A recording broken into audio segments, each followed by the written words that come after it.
Today I got a treat special.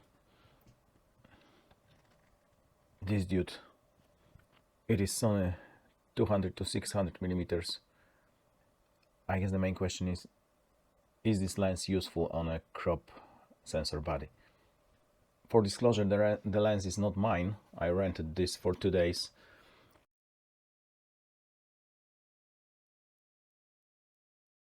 This is mostly for wildlife photography and maybe for outdoor sports. And I'm checking this on Sony A6600. I rented this for 2 days. So actually I got like around 24 hours to play with it, and today I spent the whole day shooting photos outside, because with the aperture this lens got, it is not the lens to use inside unless you got plenty of lights. So how does it look with the A6600? It looks a bit weird, but it's quite nice to use. If you put the hood, it is even longer. I guess there are a lot of reviews with Sony full frame, but I do not have full frame body. I got Sony A6600, which is APS-C body, and actually I would say this is even better for wildlife photography because you got longer focal length. This lens becomes 300 to 900 millimeters, which is quite useful. I already got such lens, which is this Sigma. This is the Sigma 150 to 600 contemporary, but this is for Canon EF mount. I got it with my Canon 200D, which is Rebel SL2 in States.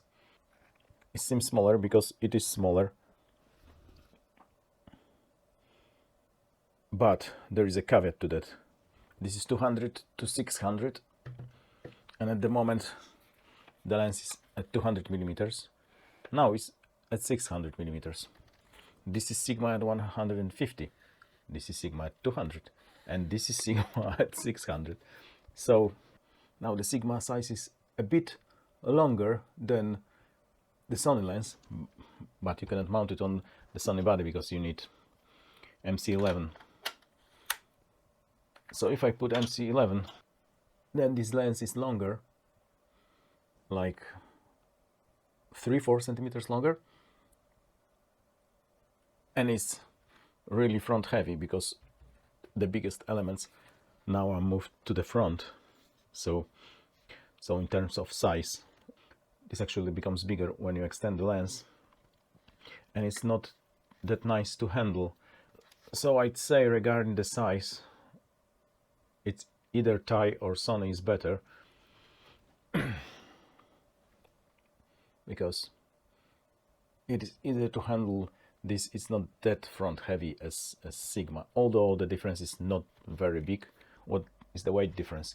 Sigma claims this is 1800 grams, but I checked with my kitchen scale and it is 2 kilos and 41 grams.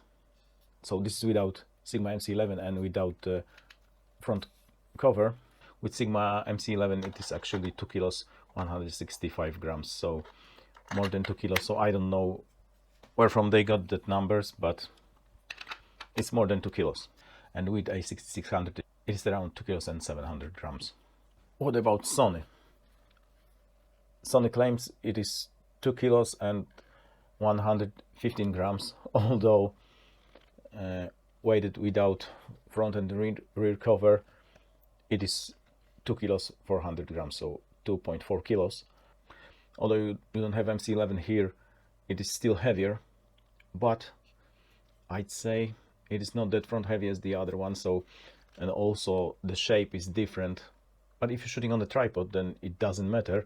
But if you move around with this lens, then 200 grams, maybe it matters, maybe not. I haven't seen much difference. And also the handling, due to the shape of the lens and how the weight is distributed, I would say it's much better with Sony. So in terms of size, shape and weight, I'd say Sony is better. And what are the functions on the body? So Sigma got focus switch, distance switch, image stabilization modes of 1 and 2, plus custom buttons, so you can set some modes here like speed of the focus, or even program this switch to switch some stuff on the body, although I think it doesn't work with Sony body, I haven't checked. And regarding the focus, you got autofocus, manual focus, and also manual override, so you can get autofocus, but then you can override autofocus with manual focus, which is quite useful, although probably not useful on Sony because autofocus there is better, spoiler alert. And on Sony you got autofocus, manual focus switch, the range, also image stabilization, and 3 modes of image stabilization, which is, first one is all axis stabilization, and second one is panning stabilization. When you shoot panning shots you use second mode, and when you shoot anything else you use first mode. And even on the tripod, when you use gimbal head, you should use first mode. You only turn off image stabilization on such lens when you are stationary on a tripod shooting something without moving lens at all. Any other case you use first mode, or third in case of Sony. So Sigma is missing the third mode, which is stabilization optimized for the viewfinder stabilization, but in most cases better performance is in first mode. Minimum focus distance of Sigma is 2.4 meters, which is 8 feet, and Sony got 2.8 meters, which is 9 feet, around 9 feet, 9.3 feet probably. But I'd say it doesn't matter, you rarely shoot something that close with such lens, so I would say it doesn't matter. Although I shoot few birds from such close distance from the height, but I would say it doesn't matter. If you are that close, even if it's 40 centimeters closer, you won't get different results. Regarding autofocus, so Sigma is adopted lens, so it works through MC11, although it is optimized, at least Sigma claims so. So the converter plus the lens is optimized, and Sigma is licensed for the Sony E mount, although Sigma reverse engineered Canon EF mount, so they never got a license and they never got a full specification of the EF mount. So it is a bit like they run their own version of the EF mount. And when I got it on Canon, it was quite nice, although Canon got 9 autofocus points, so it was really annoying to use. You have to recompose in most cases, focus and recompose. And on Sony you can use all the focusing points the body has, so mostly whole sensor area, so like 95% of the sensor area, so it is nice. But since it's adopted lens, the autofocus is not that good. I think it was better on the Canon when mounted directly. It is not bad, but sometimes it's really annoying, sometimes it hunts a lot, and sometimes it just loses the target even though the target haven't moved. Might be annoying, although I got some really nice photos with this lens and the Sony body, either this A6600 or A6400 I got before. You cannot say that autofocus is bad, but it is also not very good. And what about autofocus here? I'd say it's amazing. It's really fast and snappy. It's quiet and it rarely hunts. So when you're shooting outdoors, I think you would get focus every time. Although it's not like that you got wide area focus and you see a sparrow 100 meters away and you direct the lens on this sparrow and you think you would get focus. No, it doesn't work like that, even with Sony lens on the Sony body. But if you got flexible spot focus point, then yes, you can focus on something which is in the frame. But in case of this body, you don't have joystick, so you have to move focusing point using this directional button, which is really annoying. That's the con of using this body with such a lens, either of them. I shoot most of my wildlife photos with rule of thirds composition, so I basically move on one axis of the rule of thirds between the crosses on the axis, so it doesn't matter that much. Although even if you point your focus point on the on the subject. It is not that you always get the focus on the subject, even if you got animal eye detect turned on, because the camera doesn't know that you want to focus on this little sparrow which is 100 meters away, or the blade of the grass which is 5 centimeters in front of the sparrow. So it is not that you would get 100% photos in focus. I'd say it is 50-50. It also depends if the target is really close. If I'm shooting from the height and the birds are like 5 or 7 or 3 meters away, then you can get focus on 95% of the photos, maybe 90% with the Sigma. I haven't been that lucky with the Sony because I got it for 2 days, and even though I spent 4.5, maybe 5 hours in the height, I never got the opportunity to shoot something that close. So it is hard to say, but whenever I try to focus on something close, like a grass flower or something stationary which was closer, the focus was on point, so really fast and snappy. So I'd say it will be the same case with the subject really close, moving subject also. I also tried some panning shots with the flying cranes, and it was, I think it was a bit better than Sigma, because if I nailed the focus point on the moving subject and I was using mode 2 of stabilization, then photos were in focus and in most cases sharp.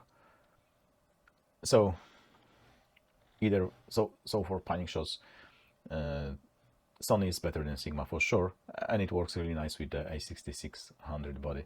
And another pro is that Sony is moist and dust resistant. It's not weatherproofed, but this is moisture resistant lens, and Sigma is not, because of this extending action.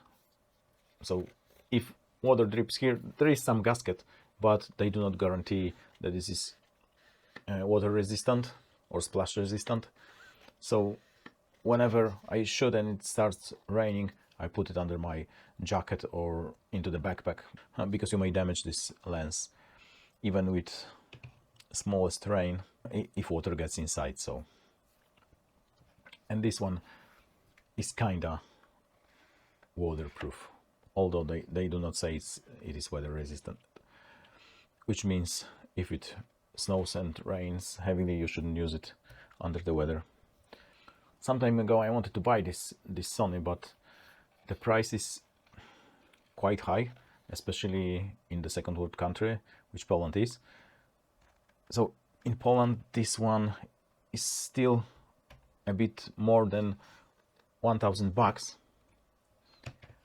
and MC11 is around 200 bucks. But there was a time when you could buy this as a combo, and MC11 has been a gift or a bonus, and it was the same case on Amazon.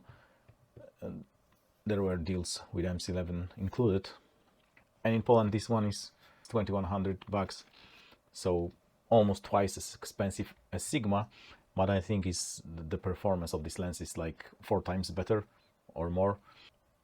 So if someone can afford it, I guess it's a good deal. Although in state this one is 800 bucks and this one is 2,000 bucks, so it is 2.5 much more expensive, but I would say it is still 2.5 times better. So I'm shooting with this lens for more than 2 years, and when I got Sony on my A6600, I already knew this is faster in terms of autofocus, and autofocus is much snappier, much more quiet. They do not even get manual override mode here because they are so confident that autofocus would work. That's my guess, and I'd say they are right. I even haven't used the range button, although most of my targets were really far away.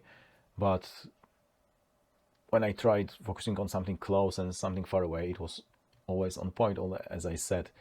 If you got really small subject far away, so don't expect it would be in focus every time, because even if you are using flexible focus point small, really small subject would be smaller than this focus point, and the lens in the body might focus on something else. But if you close to your subject, and both of the lenses can nail focus, although Sony seems to be much faster in that regard. So I guess for wildlife photography, especially for shooting really small birds, it is beneficial to get Sony. So some time ago I wanted to buy this Sony, but when I seen a price, I got skeptical because I haven't known what is the performance of this lens. So I hold my horses and haven't bought it, but then I got the opportunity to rent it for 2 days and test it, and I would say it's worth every penny on the Sony body.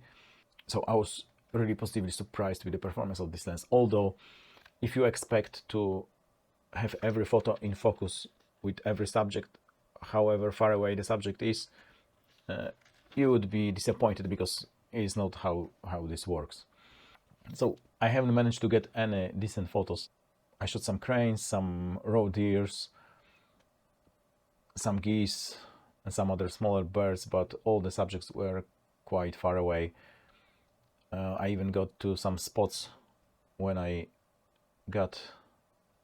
shot some good photos before, but I was unlucky because whichever spot I've chosen, actually the birds haven't showed up. I know they were in the spots nearby because I could hear them, but they haven't landed close to my height, so I was just unlucky. But I got a few shots from far away. So I also tested the focus performance of both lenses in the quite harsh conditions. So it was inside in the kind of dark room. So no, it was not that kind of the dark room.